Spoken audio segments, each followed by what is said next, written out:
Welcome to the another episode of Abstract Thesis series. In this series, we are digging deep into the Power BI concepts. If you have not subscribed, subscribe to our channel and press the bell icon so that you can get notification for our new video. Welcome to the new video on the Abstract Thesis series. We are continuing our discussion on the admin tenant settings, and we will now go and look into few more settings which are related for sharing the report or downloading. So now one of the setting which we have is print dashboard and report. So user in the organization can print reports on dashboard. This option is enabled. The dashboard and report content may be printed regardless of the sensitivity label. Now this again is not will check for the sensitivity label. It's the print option, and so you need to be a little bit careful while applying this, but typically this option should be allowed inside the organization. User need to be trained on what kind of things they should print or should not print, and you can, if required, you can exclude certain type of people from there using the security groups, email enabled security groups. Now certified, now what happened, now this is the thing. Now what happens, you can actually certify certain data set, data flow or reports, and there is a we need to give the permission to the people, who the users who can certify the content. Okay, this content is good enough, valid for use, and all those. Now this is the permission which has been given. Now this should be given only to the certain set of people who can certify those content, and because now these certified contents may be later on promoted. One of the feature is there for the feature content below. So now those content would be made enabled to the people in the organization. Now with data flows coming in place, data sets coming in place, what happens that organization would like to reuse as much of as content they can do, not only the reports but like, see, previously what used to happen, like I create a report, I import everything there, or I create a direct query, I do a data modeling there, and then I use it. Now with the inclusions of data set, I can reuse the existing data set. Now with the inclusion of data flows, what would happen that I actually load my data into the data flow, do a direct query in my data set, and then publish that data set, and then create a report. So now there are uses which are happening for the data flow, for the data sets, and for the reports. So everything we are able to reuse. Now in that such scenario where we are able to do so much of reuse, there should be certified. Like I would like to have a master data content which is certified. Certified master data content you can use, like organization master, date master, this master, that master, city master. All these could be certified data sets, and there could be a central team managing these certified data contents. So there should be people who should be made responsible for this, and this setting is there. And I think it's in your overall BI planning, in the Power BI planning, with respect to data flows, data set, visualization, you should have certain guidelines. Now we have already shown you setting where documentation are there, where you can publish those guidelines. So that anytime we are trying to import the data, we should only import in, let's say, data flows, and then it remain common for everyone. Anyone can use the data flow. They can re-import if they need it, or they can use it as a direct query. There's a setting enabled in the recent release. Now once we publish the data set, as long as you need those tables from the data set, people can use the same data set. Why to unnecessarily create more data sets? Now similarly, now visualization is the one thing which people can develop as per their need, and continue to have evolve on that. So that's where a little bit of less strictness is required. But I think data flow and data set is the one thing where you should put certain amount of control, and if not control, at least you should have certain guidelines to make sure that the content is reusable as much as possible. Now another thing where we have a control is over email subscription. Email subscription, I think where you can people can subscribe to the emails. They said report should come to me. Now this is something which is, I think, dependent on your organization policy. You should enable or disable.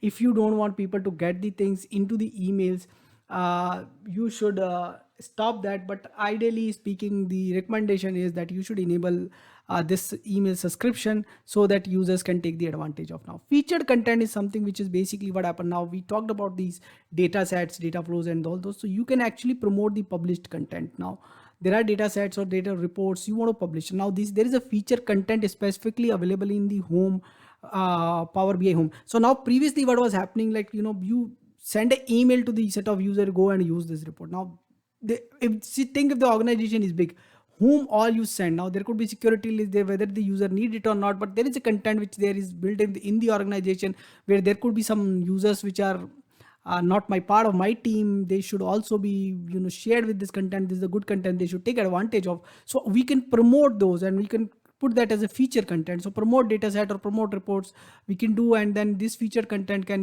be used by the other people. Now there is a feature content and available inside the home tab, and people would be able to see that, and then they can apply for access to that, and then this is how the process works. So I think this should be enabled for the organization, unless you don't want means other than financial content. I think all content could be promoted, or whatever content related to the organization cannot be promoted. So you can control the list if you want. Allow connection to the featured content. Now people would like users in the organization can access and perform calculations on the data in the feature table. Feature tables are defined in the modeling in the Power BI desktop and available through data type galleries in the access. So now this is what I think you should be allowed. If you are allowing the above one, you should be allowing this one, because if you are promoting, then you should allow people to use the feature tables which are published there. Now enable team integration with Power BI services. I think this is something which is one should be enabled. Now most of the time people are using Teams, and they wanted like to share the Power BI service content. So I think this setting should be one which should be allowed. This setting actually allows the organization to access the features associated with the Teams and Power BI integration. It include team launching team experience from Power BI service like chat, the Power BI app from Teams, so both ways, and receiving Power BI notification in Teams to comply, enable or disable team integration with your organization and team admins. Now this is permission I think should be given and should be enabled. Now last one which we there in the there is allow shareable link grant access to everyone in the organization. Whether you want this setting will grant anyone in your organization with link, and it won't work for external use. So if you allow, if somebody having the link, means if you shared a link and if that's available, you will be able to see it. Now good for productivity, good for something, but you must remember that this should not be done for the financial reporting. So I think you should comply to organization policy a bit more careful if you want to give this permission. Specifically, there are certain set of data sets, or certain set of reports or visualization we don't want everybody in the organization to see, but if they have the link, they will be able to see, and by mistake if the users have passed. So little bit of caution is needed. So just be a bit cautious when you're allowing this permissions. So this so till now we have covered quite a few permissions, and I think now you have a very good greater control over how you want to share report within organization, outside the organization. Many of you have asked many questions on community. Hope these videos will help you to set these permissions, and do let us know what else you want us to cover in this particular series. Thanks for watching this video. Thank you. Keep watching, keep asking questions in comments, subscribe to my channel and press the bell icon so that you can get notification for new videos. Thank you.